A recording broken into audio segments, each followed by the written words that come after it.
So, glory be to God. I recently did a live stream which crashed on me, but I was talking about how the MPC could use some workflow improvements, how Akai's really been putting a lot of features into it, but I feel like that has been taking the priority over doing some workflow enhancements.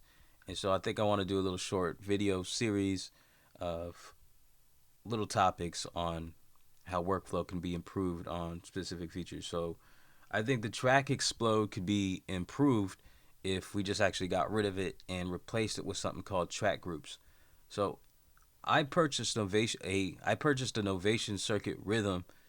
Now it's a way limited sampler compared to an MPC, but it does have something that Akai could actually learn from to improve the workflow, which is it's called what is it called? Drum pads or drum pad mode. So the circuit rhythm has 8 tracks and you can put one sound per track on it. But when you go into drum pad mode, you have these 8 pads and you could like finger drum from it and then you can sequence. So when you sequence, all those sounds are already automatically on their individual tracks. So if we could do something like that, that would improve the workflow because you wouldn't even have to go in and hit track explode and it would be a lot more organized. So I think a good place for it would be in the master section. So in here, you have something like mute groups. So that would be a nice little place for it if you could put track groups. And then you could determine what track you want these individual pads to be sent to. So it would just be seamless. And then I could group my hi-hats on, say, track 3. And,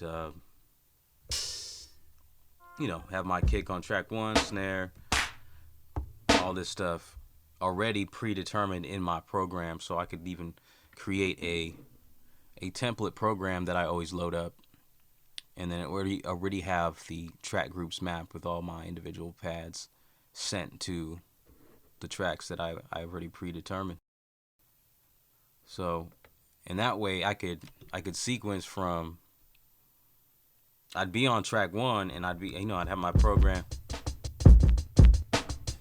sequence, and then everything would already be laid out. I wouldn't even have to hit explode. I just would have to have that preset up where all the pads are already sent out to a certain track. So that's it. All right, stay tuned for another one. I think I'm gonna cover key groups in the next one, and how those could be improved. If you guys have any thoughts, put it in the comments. If for some reason you like track explode the way it is, I'd like to hear it because I know everyone has different workflows. To me, I think it's a little sloppy. It sends out these different track names that are like super long and just unnecessary. It doesn't work for the way I work. So, but I'd like to hear thoughts.